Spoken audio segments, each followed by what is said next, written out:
Hi kuya, kumusta po? Ay, okay naman po, mabuti. Kuya, may tatanong lang po sana kami sa'yo. Okay lang? Okay lang po, ma'am. Nagbabasa ka po ba ng Bible? Opo. So, ano po yung mga nakukuha nyo kapag nakakabasa kayo ng Bible? Yung mga kaalaman, para lumuwag yung kalooban mo pag may problema ka, gano'n. Opo, nakakaganang loob at kapag may problema ka, nalalaman mo kung ano yung solusyon. Nakaka-relate ako sa salita ng Diyos sa Bible. Amen. So, maraming salamat po kaya dahil po dyan, meron po kaming munting regalo po sa inyo.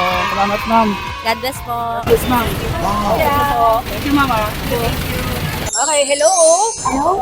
Ayun, anong pangalan mo? Anthony po. Pareho kay Anthony? Hindi po, siya po si Neil. Tapos po, ito po si Edgar. Magkaano kayong tatlo? Kapatid po. Okay, sige, may tatanong ako sa inyo ha. Pag nasagot nyo to, bibigyan namin kayo ng munting regalo para meron kayong pagsasaluhang pamilya, no? Ang tanong ko, kilala niyo ba si Jesus? Opo. Sino si Jesus? Tumutulong po sa mga tao po. Oo, tama, tumutulong sa mga tao. Paano siya tumutulong sa tao? Anong ginagawa niyo para makausap niyo siya? Thank you po. Nagte-thank you, tsaka nagpre-pray. Di ba? Tinuturo sa inyo ni mama niyo na mag-pray kayo.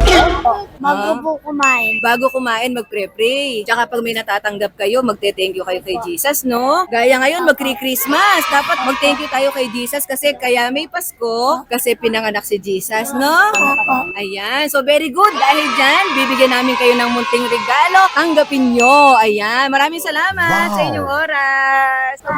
God bless po. Thank you, thank you.